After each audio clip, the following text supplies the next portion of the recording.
Welcome to Cardboard Chemistry. I'm your host, MTG Labman, and today we're continuing our Secrets of Strixhaven favorite card series. This is the second to last episode. We are going through my favorite multicolor cards from Secrets of Strixhaven. Just finished all of the single colors through Wooburg. Now we're going to move on to the multicolor cards. Each college is a two-color combination, so there are a various amounts of multicolored cards. That being said, let's get into it, and we're going to start off with Applied Geometry from the Quandric College. Two colorless, green and a blue, sorcery, that says create a token that's a copy of target non-aura permanent you control, except it's a 0/0 fractal creature in addition to its other types. Put 6 +1/+1 counters on it. You're paying 4 mana, any non-aura permanent you control. Make copies of lands and turn them of a land and make it a 6/6 creature. Your best enchantment. You can make a copy of a Soul Ring and turn it into a 6/6 artifact creature, fractal. Possibilities are endless with this card. I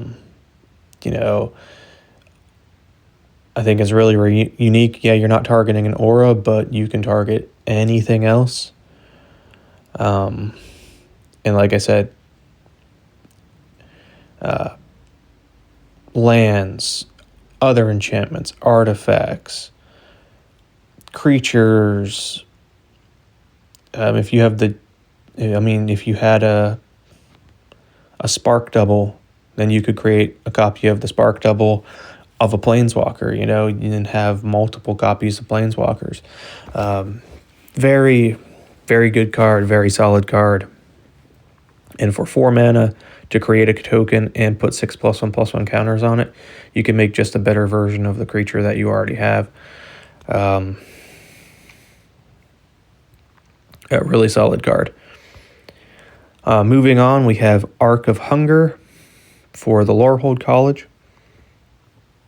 2 colorless, a red and a white. Artifact. Whenever one or more cards leave your graveyard, this artifact deals 1 damage to each opponent and you gain 1 life. And then it has tap.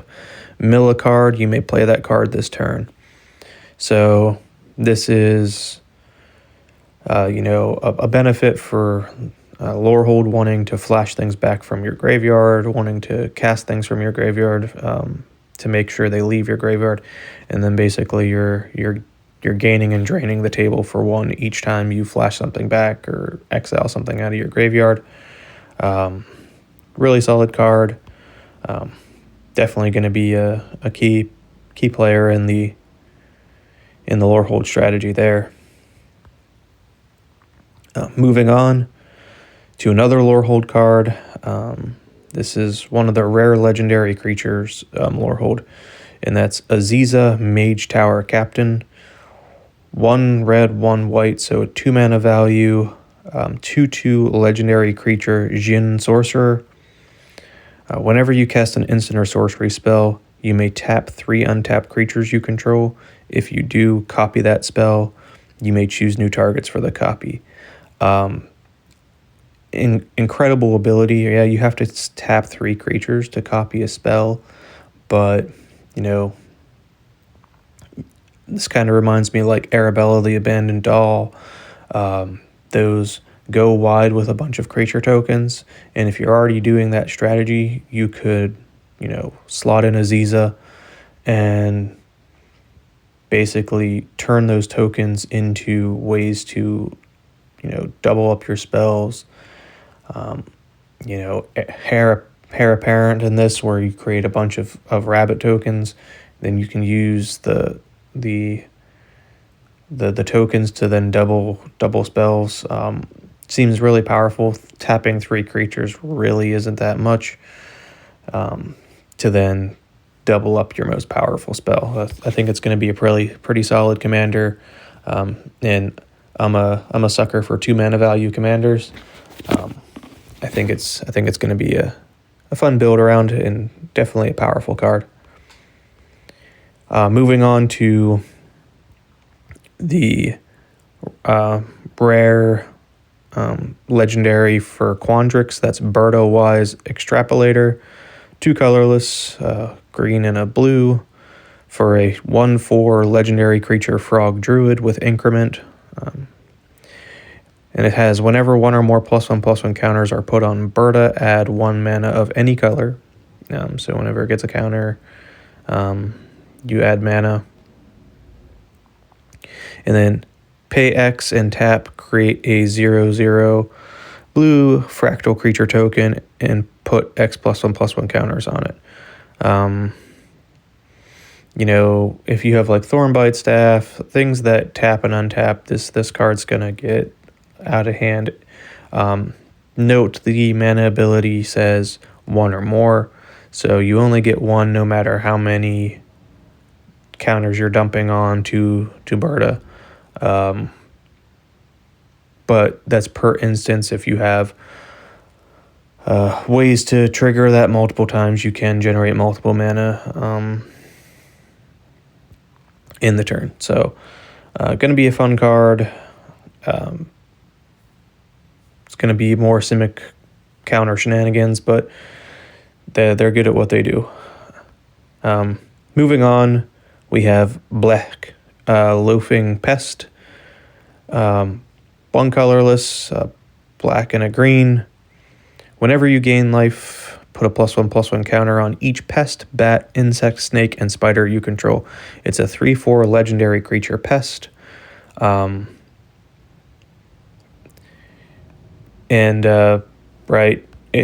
The flavor text is great. Despite Blex's passing, Witherbloom students still counted the tradition of a yearly search in his honor. His son, however, took little effort to find.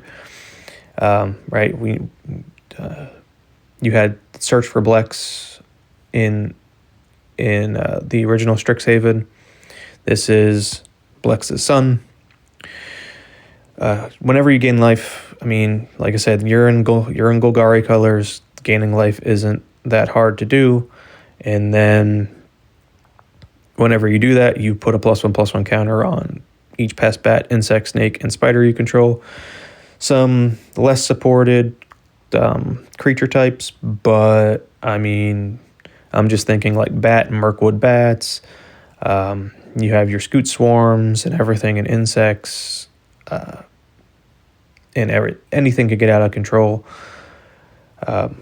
especially gaining in the ability to gain life in Golgari. I think it's going to be a powerful commander, and it's only 3 mana value. And it's a 3/4 body, so it's not going to get lightning bolted as soon as it comes down on the battlefield. Moving on, we have Cauldron of Essence. 1 colorless, a black and a green, for an artifact that says, whenever a creature you control dies, each opponent loses 1 life and you gain 1 life. There you have another way in Golgari to gain and drain. It also has activate ability, pay 1 black and a green and tap it, sacrifice a creature, return target creature card from your graveyard to the battlefield, activate only as a sorcery. And there's a reanimation right there. You can sacrifice a token and return any creature card from your graveyard to the battlefield for 3 mana. Really powerful ability, really, really good reanimation strategy. And if you're doing aristocrat stuff, gaining and draining opponents is going to be pretty powerful.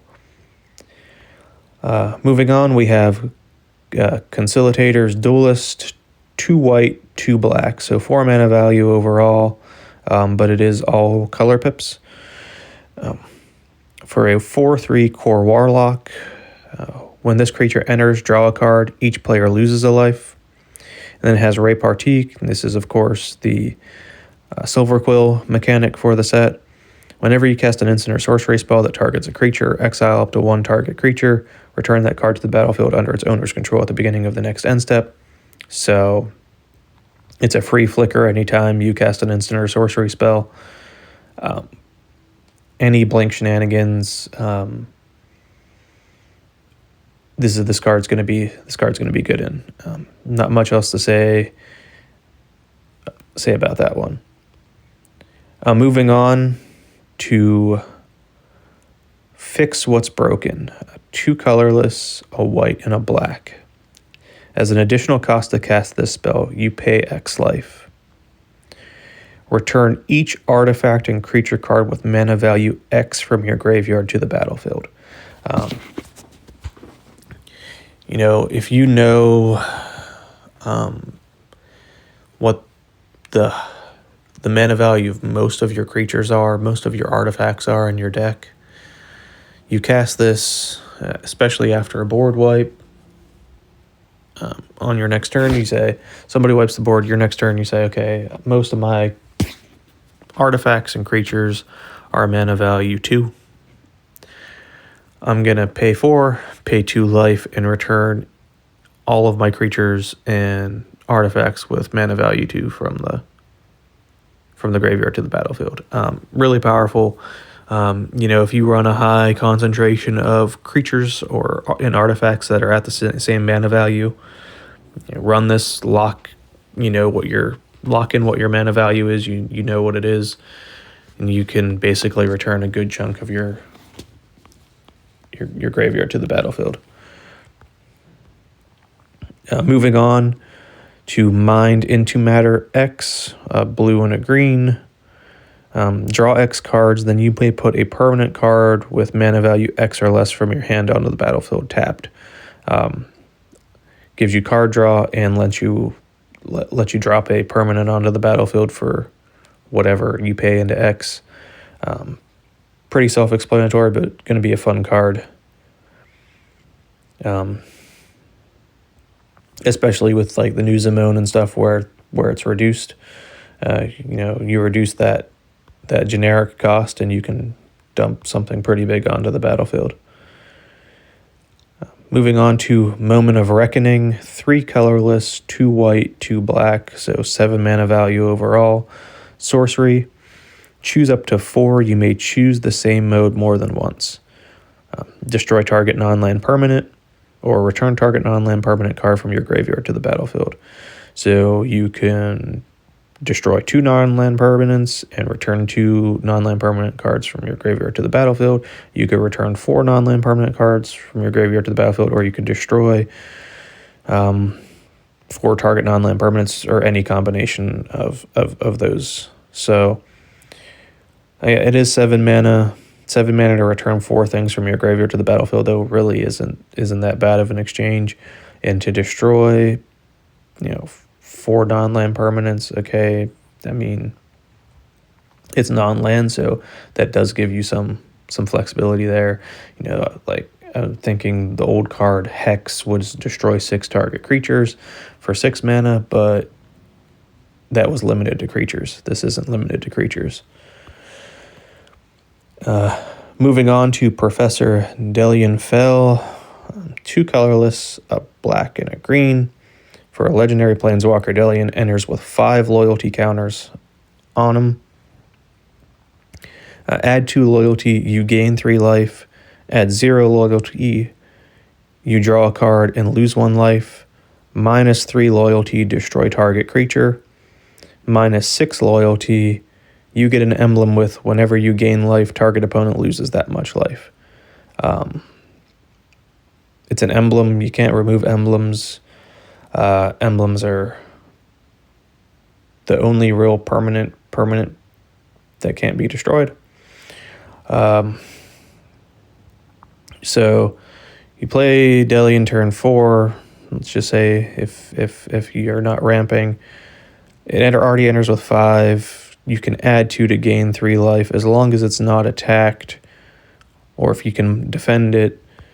The next turn you can -6 and get an emblem of whenever you gain life, target opponent loses that much life.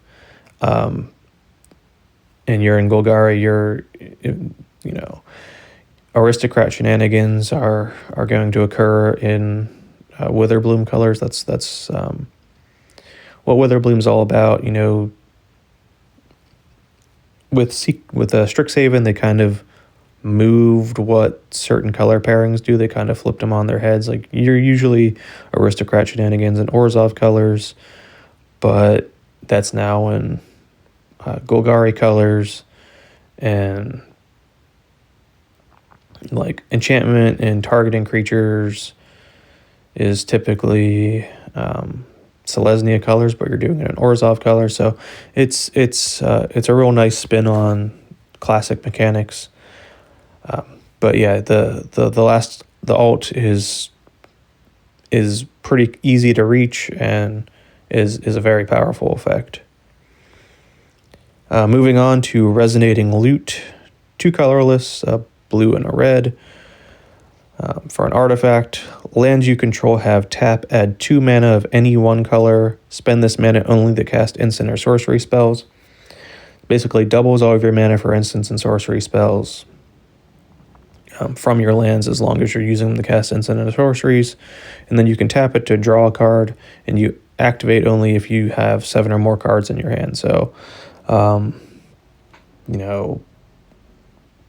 mana to then potentially double your mana rate. As soon as you drop this, if this is what you cast on turn 4, turn 5, you have 8 mana to play with.